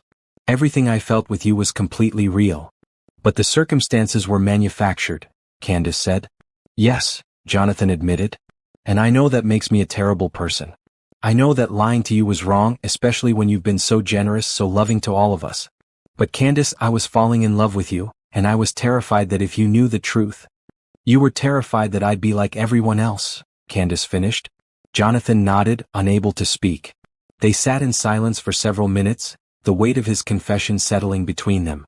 Candace thought about everything she'd discovered through her own research, about all the moments when his story hadn't quite added up, about the man she'd fallen in love with regardless of what she thought his circumstances were. "What's your real name?" she asked finally. "Jonathan Pierce," he said. "CEO of Pierce Industries. Net worth." He laughed bitterly. "Let's just say $40,000 is what I spend on shoes in a year. And the children? Are my whole world," Jonathan said fiercely. "That part was never fake.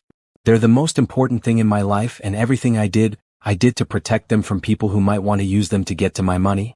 Before Candace could respond, Dr. Martinez appeared in the waiting room, still in scrubs but with a smile on her face. "The surgery went perfectly," she announced. "Lucas is in recovery now, and he should make a full recovery with no complications. You can see him in about an hour." Relief flooded through Candace so powerfully that she started crying.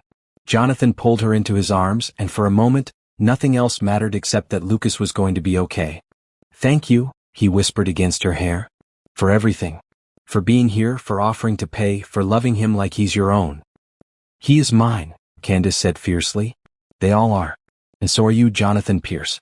Money doesn't change that." Jonathan pulled back to look at her, hope and fear warring in his eyes. "You're not angry? You don't feel betrayed?" "I'm hurt that you felt you couldn't trust me with the truth," Candace said honestly. "But I understand why you did what you did. And Jonathan, the man I fell in love with, the father who fixes fairy lights and hangs up every piece of artwork and reads bedtime stories, that man is real. The rest is just details." "The rest is billions of dollars," Jonathan said. "Mansions and private jets and a lifestyle you can't imagine. People will treat you differently when they know you're with me. Your life will change in ways you can't predict." Candace thought about this, about stepping into a world of wealth and privilege she'd never known. It was intimidating, certainly. But then she thought about Emma's butterfly drawings, Lucas's dragon stories, and Sophie's quiet hugs. She thought about the man who loved his children more than anything, who'd been willing to live a lie to protect them. "Then we'll figure it out together," she said simply. "All of it. The money, the lifestyle changes, the people who will treat me differently. We'll navigate it as a family. Even after what I've done? Even after the lies?" "Especially after the lies," Candace said. "Because now I know how much you love your children. How far you'll go to protect them. And Jonathan, any woman who can't see that those 3 children are the greatest treasure you could ever offer isn't worthy of any of you." As they held each other in that hospital waiting room, with Emma and Sophie sleeping peacefully nearby and Lucas recovering from surgery down the hall, Candace felt something shift and settle in her heart. This was her family. Not because of money or mansions or private jets, but because of love. Pure, simple, complicated, beautiful love. The crisis had passed, but it had also revealed the truth that had been lurking beneath the surface for weeks. Now they could move forward honestly, building their future on a foundation of truth instead of well-intentioned lies. But first they had a little boy to help heal, and a conversation about what came next for all of them. The hardest part was over. The rest was just life, and Candace Washington was ready to live it with the Pierce family, whatever that might bring. 2 days after Lucas's successful surgery, life had settled into a new rhythm. Lucas was recovering beautifully at home, surrounded by get-well cards from his classmates and extra attention from his sisters. Jonathan had taken time off from work to care for him, and Candace had been stopping by every day after work to help with dinner and homework. But the fragile peace was shattered on Thursday evening when Jonathan's phone began ringing non-stop during dinner. "I'm sorry," he said to Candace and the children as his phone buzzed for the 5th time in 10 minutes. "I need to take this." He stepped into the hallway, and through the thin walls, they could hear his voice rising in frustration. "What do you mean the merger is falling through? I thought we had everything locked in." "No, I can't come in tonight, my son just had surgery." "What do you mean Blackstone is pulling out? They can't just—" Emma looked up from her pasta with worried eyes. "Why is Daddy yelling?" "He's not yelling, sweetheart," Candace said gently. "He's just talking loudly because it's important business stuff." But privately she was concerned. This was the most agitated she'd ever heard Jonathan sound, and whatever was happening at Pierce Industries seemed serious. Jonathan returned to the table looking haggard, his face pale with stress. "Bad news?" Candace asked quietly. "A deal I've been working on for 8 months is falling apart," he said, running his hands through his hair. "I might lose everything." The children looked alarmed at their father's tone, so Candace quickly distracted them. "Who wants to help me make cookies for dessert?" she asked brightly. "I brought chocolate chips."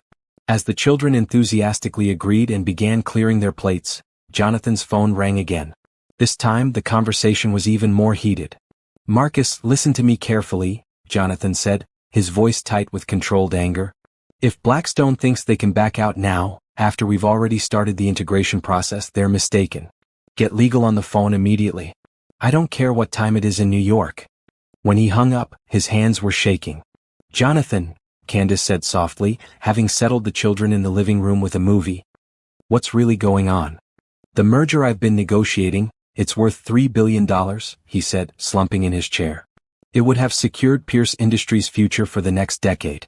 But the other company is trying to back out, and if they do..." "What happens if they back out?" "I could lose half my business," Jonathan said bleakly. "Thousands of people could lose their jobs. Everything I've built over the past 10 years could be gone." Candace reached across the table and took his hand. "What do you need to do to fix it?" "I need to fly to New York tonight and spend the next 3 days in emergency negotiations," he said. "But I can't leave Lucas. He just had surgery and the other kids need me and I can't ask you to." "Yes, you can," Candace interrupted firmly. "You can absolutely ask me to stay with them." "Candace, it would be 3 days, maybe 4, Jonathan protested. "You'd have to take time off work, deal with Lucas's recovery, handle everything." "Then that's what I'll do," she said simply. "These children need their father to save his business. And I need to know that you trust me enough to let me take care of them." Jonathan's eyes filled with tears. "I do trust you. More than anyone. But it's so much to ask." "You're not asking, I'm offering," Candace said, squeezing his hand.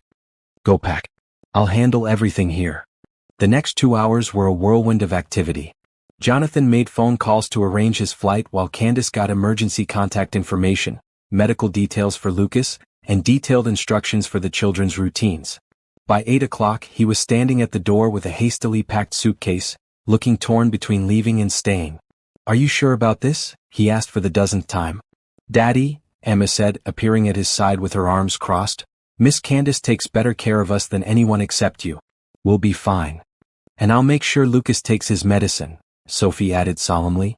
"And I'll be extra good so Miss Candace doesn't have to worry about anything," Lucas said from his position on the couch, where he was holding his stuffed dragon and looking much better than he had 2 days ago. Jonathan knelt down and pulled all 3 children into his arms. "I love you more than all the stars in the sky," he whispered. "More than all the fish in the sea," they chorused back. "More than all the books in the world," Sophie finished softly. After kissing each child goodbye, Jonathan turned to Candace. In the hallway, away from little ears, he pulled her close. "I love you," he said fiercely. "Not just for this, for everything. For loving them, for staying, for seeing past all the lies to who I really am." "I love you too," Candace said, standing on her tiptoes to kiss him. "Now go save your business empire. We'll be here when you get back." The first day went smoothly. Candace had taken vacation time from work, and she settled into the rhythm of caring for the children. She made breakfast, walked Emma and Sophie to school, spent the day with Lucas doing quiet activities that wouldn't stress his healing incision, and picked up the girls in the afternoon. But it was that evening, while helping with homework, that she discovered something that changed everything. Sophie was working on a math worksheet when she looked up with confusion. "Miss Candace, I don't understand this problem." Candace looked at the worksheet. It was asking students to calculate the cost of groceries based on different quantities and prices. A practical math lesson that most second graders could handle. "Okay, let's see," Candace said, sitting beside Sophie. "If apples cost $2 for 3 pounds, how much would 6 pounds cost?" Sophie's face scrunched up in concentration, but then she shook her head. "I don't know why we need to learn this. Daddy says we don't have to worry about money." "What do you mean?" Candace asked carefully. "He says we have so much money that we'll never have to count it like other people do," Sophie said matter-of-factly. "He says that's why we don't need to live in the big house, because we can live anywhere we want." Emma looked up from her art project. "Remember when Daddy showed us the big house? With the swimming pool and the horses?" Candace's heart began to race. "What big house?" "Our real house," Lucas said from the couch. "The one we lived in before we moved to the apartment. It's huge and it has a library bigger than our whole school library. And there's a lady named Mrs. Rodriguez who cleans everything, and a man named James who drives the car," Emma added. "And we each had our own bedroom with our own bathroom." Candace sat back, processing this information. Jonathan's deception had been even more elaborate than she'd realized. Not only had he hidden his wealth, but he'd moved his children out of their real home to maintain the illusion. "Why did you move to the apartment?" she asked gently. The children exchanged glances, clearly trying to remember what they'd been told. "Daddy said we needed to live somewhere smaller so we could meet you properly," Sophie said finally. "He said some people get confused when they see big houses and lots of money." "He said he wanted to make sure you loved us for who we are inside," Lucas added. "Like the dragon in my book, he had to hide his magic until he found people who would love him for his heart, not his power." Candace felt her throat tighten with emotion. Even in his deception, Jonathan had been trying to teach his children about authentic love and relationships. "Do you miss the big house?" she asked. "Sometimes," Emma admitted. "I miss my art room. And the garden where I could pick flowers. But we like living here too," Sophie said quickly. "Because you can visit us here and everything feels cozy. And Daddy is happier here," Lucas observed. "Even when he's worried about work stuff." That night, after the children were asleep, Candace sat alone in the small apartment, thinking about everything she'd learned. The extent of Jonathan's deception was staggering. He'd completely upended his children's lives to test whether she could love them without money. But what struck her most was the children's easy acceptance of both lifestyles. They weren't spoiled or demanding despite growing up with enormous wealth. They were grateful for small kindnesses, helpful with chores, and more concerned about their father's happiness than their own comfort. Jonathan had raised them well, regardless of his circumstances. And clearly they missed their real home. Her phone rang just after 10. Jonathan calling from New York. "How's everything?" he asked immediately. "How's Lucas feeling? Are the girls okay?" "Everyone's fine," Candace assured him. "Lucas is healing beautifully and the girls were angels today." "How are the negotiations going?" "Brutal," Jonathan admitted. "We're making progress, but it's going to take longer than I thought. Maybe 5 days instead of 3. "That's fine," Candace said. "We're doing great here." "Candace," Jonathan's voice was thick with exhaustion and emotion. "I can't thank you enough for this. Having you there, knowing the kids are safe and loved, it's the only thing keeping me sane." "Jonathan," Candace said carefully, "the children told me about the big house today." There was silence on the other end of the line. "They miss it," she continued gently. "Especially Emma misses her art room." "God," Jonathan breathed. "I'm such an idiot. I turned their whole world upside down because I was scared of losing you." "You didn't lose me," Candace said firmly. "But maybe it's time to let them go home. Let them have their own bedrooms and their art room and their library." "What about you?" Jonathan asked quietly. "That world?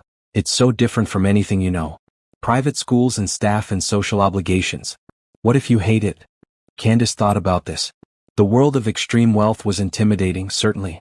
But then she thought about Emma's wistful mention of her art room, and Sophie's practical acceptance of having so much money we don't have to count it, and Lucas's comparison to a dragon hiding his magic. "Then we'll figure it out," she said. "But Jonathan, those children shouldn't have to live in a smaller space just to make me comfortable. They deserve their home." "You really mean that?" I really do, Candace said. When you get back from New York, let's go see the big house. All of us together. Okay, Jonathan said, and she could hear the relief in his voice. Candace. Yes. I love you. More than I ever thought possible. I love you too, she said. Now get some sleep. You have a business empire to save tomorrow. As she settled into the guest bed in the small apartment, Candace thought about the future that was taking shape. A future with mansions and staff and more money than she could imagine. But also a future with 3 children who needed love more than luxury, and a man who would give up everything for his family. The circumstances were about to change dramatically. But the love, that would remain constant. And in the end, that was all that really mattered. Jonathan's flight landed at 6 p.m. on Sunday, 5 days after he'd left for New York. The merger negotiations had been successful. Pierce Industries was not only safe but positioned for unprecedented growth. But he was exhausted, emotionally drained, and desperate to see his family. When he walked into the apartment, he found Candace in the kitchen making dinner while all 3 children helped. Emma was carefully setting the table, Sophie was stirring something on the stove under close supervision, and Lucas was sitting at the counter chopping vegetables with a child-safe knife. "Daddy!" they all shouted when they saw him, abandoning their tasks to rush into his arms. Jonathan held them close, breathing in their familiar scent and feeling the tension of the past 5 days finally start to leave his body. Over their heads, his eyes met Candace's, and the love he saw there nearly brought him to his knees. "How's my favorite chef?" he asked, still holding the children but speaking to Candace. "Tired but happy," she said with a smile. "We've been having quite an adventure, haven't we, kids? Miss Candace taught me how to make pancakes that look like butterflies," Emma announced proudly. "And she helped me build a fort in the living room for my recovery," Lucas added, gesturing to an elaborate construction of blankets and pillows. "And she braided my hair every single morning just like you do," Sophie said, showing off her neat French braids. Jonathan's throat tightened with emotion. "It sounds like you all took very good care of each other." "We did," Candace said simply. "And they took very good care of me too." After dinner, while the children played in Lucas's blanket fort, Jonathan and Candace sat together on the small couch. He looked different, more relaxed but also somehow more serious, like the weight of the past week had shifted something inside him.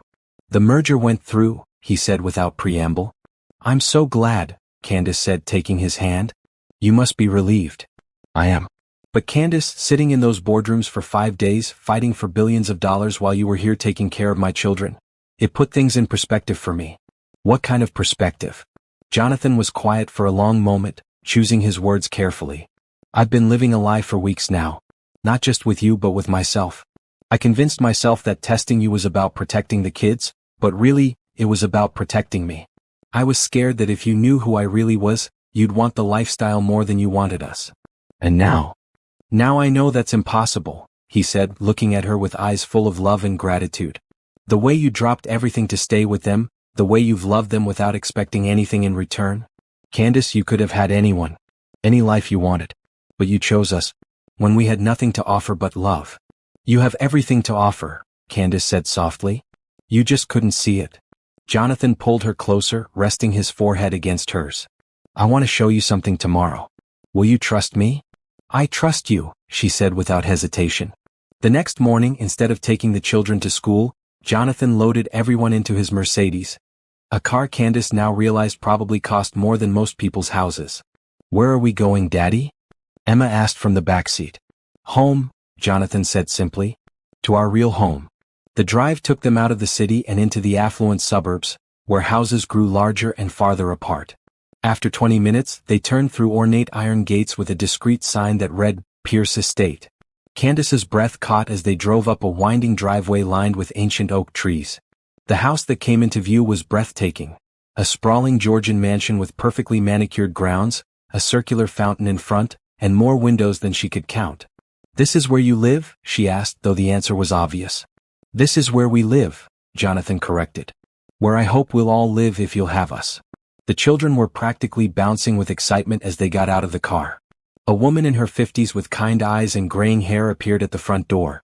"Mr. Pierce?" she called out with obvious joy. "And the children. Oh, how I've missed you all." "Mrs. Rodriguez," Jonathan said warmly, "I'd like you to meet Candace Washington. Candace, this is Mrs. Rodriguez, who keeps us all in line." Mrs. Rodriguez immediately enveloped Candace in a motherly hug. Miss Washington. The children have told me so much about you. They call you their angel. As they walked through the front door, Candace felt like she was entering a different world. The foyer alone was larger than her entire apartment, with marble floors, crystal chandeliers, and a curved staircase that swept upward like something from a fairy tale. Miss Candace. Emma tugged on her hand. Come see my art room. The tour that followed was overwhelming. Emma's art room was a sun-filled space with easels, supplies, and built-in storage for her creations. Lucas's room had floor-to-ceiling bookshelves and a reading nook by a large window. Sophie's room was decorated in soft pastels with a canopy bed that looked like something a princess would sleep in.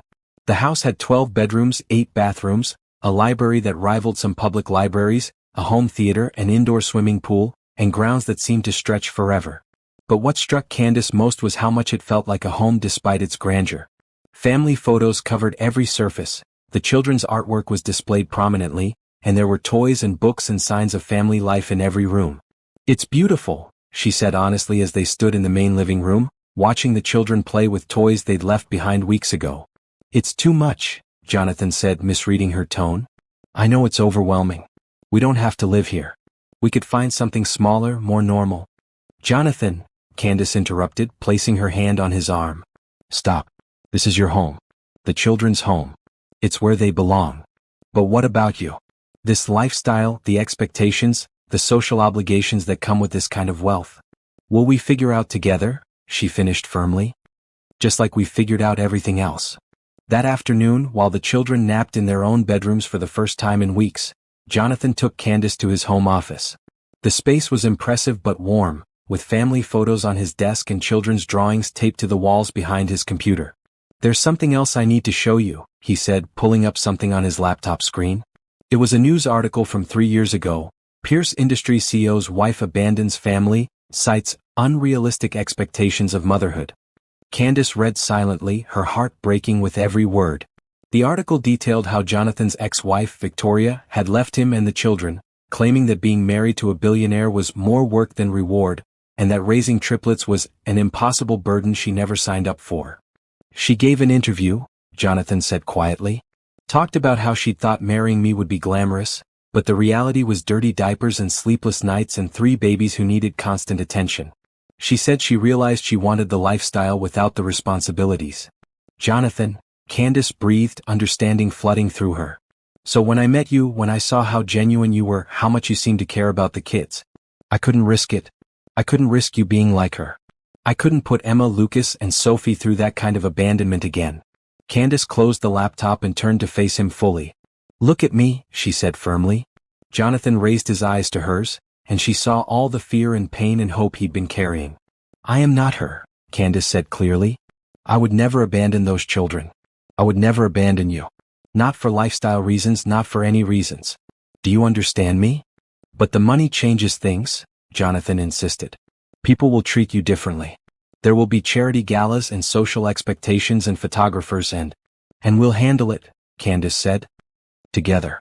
As a family. Jonathan, I fell in love with you when I thought you were struggling to pay for a lunch at a diner. I fell in love with your children when I thought their biggest treat was getting chicken nuggets. Nothing about your money changes how I feel about who you are as people. Jonathan's eyes filled with tears. I love you so much it scares me, he whispered. Then stop being scared, Candace said, standing up and pulling him with her. Stop waiting for me to leave, stop testing whether I'm going to stay, and start believing that some people are exactly who they appear to be. They were interrupted by the sound of running feet as all 3 children burst into the office. Daddy, Emma announced breathlessly. We want to show Miss Candace the horses. And the garden. Sophie added. And the basketball court. Lucas chimed in. Jonathan looked at Candace with a question in his eyes. Ready for the full tour? I'm ready for everything, she said simply. The rest of the afternoon was magical. The children showed Candace every corner of their world. The stable with 4 gentle horses, the greenhouse where they grew vegetables, the treehouse that Jonathan had built himself, complete with electricity and furniture. They had a picnic dinner by the pond, fed the ducks that lived there, and watched the sunset from the wraparound porch. As the children played on the lawn, Jonathan and Candace sat together on the porch swing, watching them run and laugh in the golden evening light. This is really your life, Candace said, though it wasn't really a question. This is really our life, Jonathan corrected. If you want it to be. Candace thought about her small apartment, her modest job, the simple life she'd built for herself. Then she thought about Emma's joy at being reunited with her art supplies, Lucas's contentment at sleeping in his own bed, and Sophie's quiet happiness at being home where she belonged. I want it to be, she said quietly. Not the money or the mansion or any of that. I want the family. I want Sunday morning pancakes and bedtime stories and soccer games and art projects. I want to be part of this. Jonathan turned to her, his eyes shining with unshed tears. Even knowing everything now? Even knowing that our life will be complicated by wealth and publicity and expectations? Especially knowing everything now, Candace said firmly. Because now I know that underneath all of this, she gestured at the mansion and grounds, you're still the man who fixes fairy lights and hangs up every piece of artwork and worries about whether his children feel loved. And you're still the woman who offered to pay for a stranger's lunch and stayed up all night in a hospital and gave up everything to take care of my children when I needed to save my business, Jonathan said. As the stars began to appear in the darkening sky, the children ran back to the porch, tired but happy. Can we live here again now? Emma asked hopefully. Can Miss Candace live here too? Jonathan looked at Candace, his heart in his eyes. That depends on Miss Candace. 3 children and 1 man looked at her expectantly, and Candace felt her heart expand to encompass all the love and possibility and hope that stretched out before them. Yes, she said simply.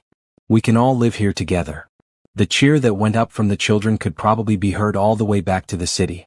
But all Candace could focus on was the expression of pure joy and relief on Jonathan's face, and the knowledge that sometimes the best families are the ones you choose. The truth was finally out in the open. No more lies, no more tests, no more fear. Just love in all its complicated, beautiful, sometimes overwhelming glory. They were going to be a family. And that was worth more than all the money in the world. 6 months later, Candace stood in front of a full-length mirror in the master bedroom of the Pierce mansion, adjusting the simple but elegant white dress she'd chosen for her wedding day. It wasn't the elaborate affair that many people in their social circle expected. No cathedral, no hundreds of guests, no magazine coverage. Instead, they'd planned an intimate ceremony in the mansion's rose garden, with just close friends, family, and the people who mattered most to them. Miss Candace, you look like a princess. Emma burst into the room, resplendent in her pale pink flower girl dress, her hair crowned with a wreath of baby roses. A real princess, Sophie agreed, appearing behind Emma in an identical dress. Like the ones in my storybooks. Candace knelt down to their level, careful not to wrinkle her dress. You two look like princesses yourselves, she said, straightening Sophie's flower crown and smoothing Emma's skirt. Are you ready to walk down the aisle and throw flower petals? We've been practicing all week, Emma said proudly. Lucas has been practicing too with the rings. As if summoned by his name, Lucas appeared in the doorway wearing a miniature tuxedo that made him look heartbreakingly grown up. In his hands was a small velvet pillow with 2 wedding rings tied securely to it. Daddy sent me to check on you, he said seriously. He wants to know if you're ready, or if you need more time, or if you changed your mind. Candace laughed, hearing Jonathan's nervous energy in his son's formal words. Tell Daddy that I haven't changed my mind, I'll never change my mind, and I'm ready whenever he is. Lucas beamed and ran off to deliver the message, his important mission complete. Mrs. Rodriguez appeared in the doorway, her eyes misty with happy tears. Miss Candace, you look absolutely beautiful. Mr. Jonathan is going to cry when he sees you. He's been crying on and off all morning, Emma reported matter-of-factly. Happy tears though. He told us they were happy tears. 20 minutes later, Candace found herself standing at the edge of the rose garden, her arm linked through her father's. The scene before her took her breath away. White chairs were arranged in neat rows on the lawn, filled with the people they loved most. Jonathan's business associates sat next to Candace's co-workers from her old job. Her mother chatted animatedly with Mrs. Rodriguez. Her best friend Rachel, serving as maid of honor, stood beaming at the altar that had been constructed under an arbor of climbing roses. But all of that faded into the background when she saw Jonathan. He stood at the altar in a perfectly tailored black tuxedo, his dark hair slightly mussed by the gentle breeze, his eyes fixed on her with an expression of such love and wonder that it made her knees weak. Beside him, his best man Marcus, his business partner and oldest friend, smiled warmly. As the string quartet began playing, Emma and Sophie walked slowly down the aisle, scattering rose petals with the serious concentration of children given an important job. Behind them, Lucas carried the rings with the solemnity of a young man who understood the significance of the moment. When Candace began her own walk down the aisle, Jonathan's face lit up with pure joy. He wiped his eyes with the back of his hand, not caring who saw him cry, his attention completely focused on the woman walking toward him. The ceremony was simple but perfect. They'd written their own vows, speaking from the heart about the love they'd found in each other and their commitment to building a family together. "Candace," Jonathan said, his voice thick with emotion, "6 months ago I was so afraid of being hurt that I nearly sabotaged the best thing that ever happened to me. You saw through my lies to the man I really was, and somehow, impossibly, you loved him anyway. You loved my children like they were your own before you even knew if we had a future together. You showed me that real love isn't about what we have or what we can give each other. It's about choosing each other, every day no matter what comes." He paused, his voice breaking slightly. "I promise to choose you every day for the rest of my life. I promise to trust you with my heart, my children, and my future. I promise to love you more than all the stars in the sky, more than all the fish in the sea, and more than all the books in the world." The children giggled at hearing their family saying, and Candace felt tears streaming down her cheeks. "Jonathan," she said, her own voice shaky with emotion, "when I met you and your children, I thought I was just going on a date. I had no idea I was meeting my destiny. You taught me that love isn't always convenient or easy or simple, but it's always worth it. Your children taught me that families aren't just about blood, they're about choice and commitment, and showing up for each other no matter what." She looked over at Emma, Lucas, and Sophie, who were watching with rapt attention. "Emma, Lucas, Sophie, I'm not just marrying your daddy today. I'm choosing to be your mother, your champion, your safe place to land. I promise to love you fiercely, support your dreams, and be there for every scraped knee, every broken heart, every triumph, and every adventure."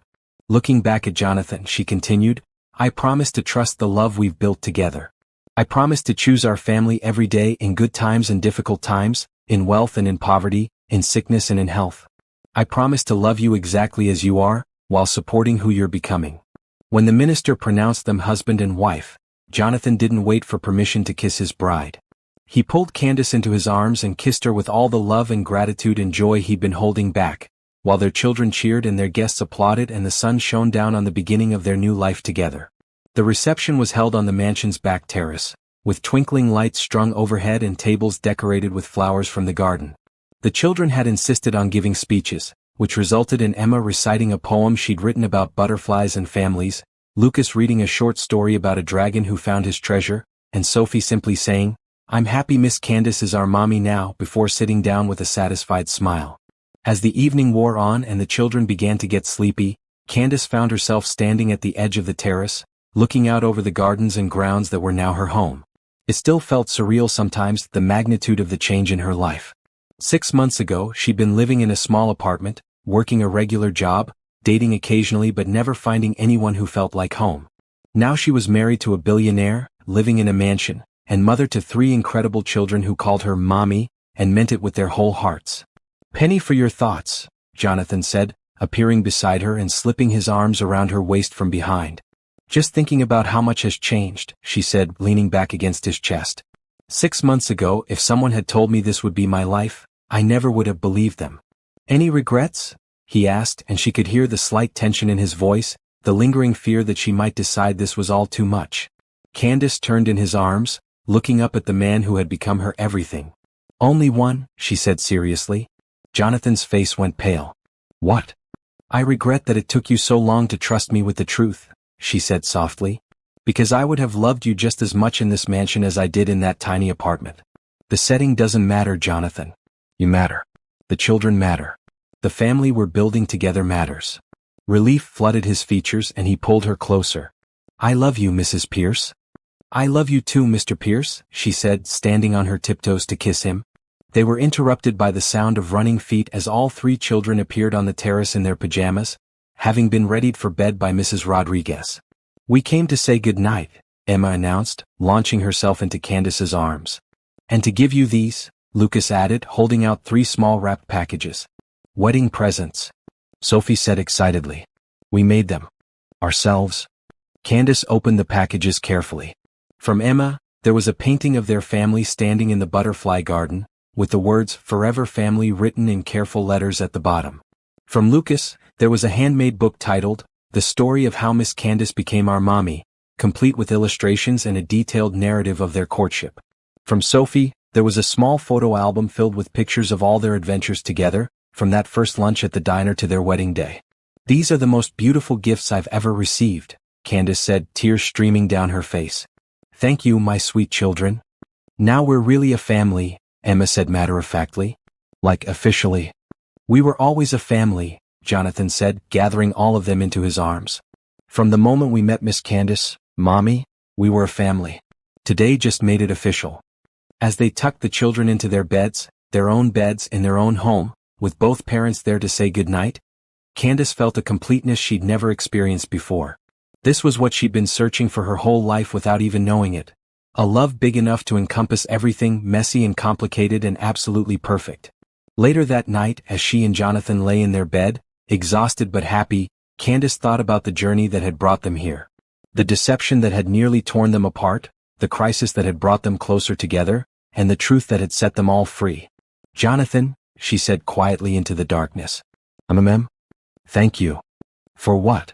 "For being brave enough to let me love you," she said simply. "For trusting me with your heart and your children.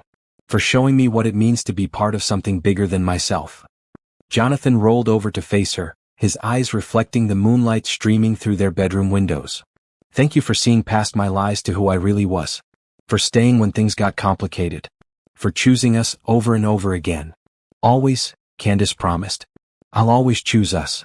As they drifted off to sleep in each other's arms, the house around them settled into peaceful quiet. In Emma's room, butterfly drawings covered the walls and art supplies waited for tomorrow's creations. In Lucas's room, books lined the shelves and a half-finished dragon story sat on his desk. In Sophie's room, Coco the rabbit kept watch from her place of honor on the pillow. And throughout the mansion, in frames on tables and hanging on walls, were photos of a family that had found each other against all odds. A billionaire CEO who had learned to trust again, 3 children who had gained the mother they'd prayed for, and a woman who had discovered that sometimes the greatest treasures come disguised as the simplest gifts. The fairy tale was complete, but the real story, the story of their life together as a family, was just beginning. And Candace Washington Pierce, formerly afraid of hoping for too much, now looked forward to every chapter that lay ahead. They had found their happy ever after, and it was even better than anything she could have imagined.